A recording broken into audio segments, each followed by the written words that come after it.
துன்பம் வரும் வேளையிலே சிரிங்க என்று சொல்லி வச்சார் வள்ளுவர் சரிங்க. துன்பம் வரும் வேளையிலே சிரிங்க என்று சொல்லி வச்சார் வள்ளுவர் சரிங்க. பாம்பு வந்து கடிக்கையில் பாழு உடல் துடிக்கையில் யார் முகத்தில் பொங்கி வரும் சிரிப்பு. இது கீழ்புறத்தில் இனிப்பு மேல்புறத்தில் கசப்பு. பட்டினத்தார் கையில் உள்ள கரும்பு.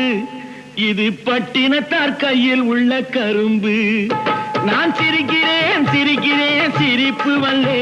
நான் அழுகிறேன் அழுகிறேன் அழுகே வல்லே.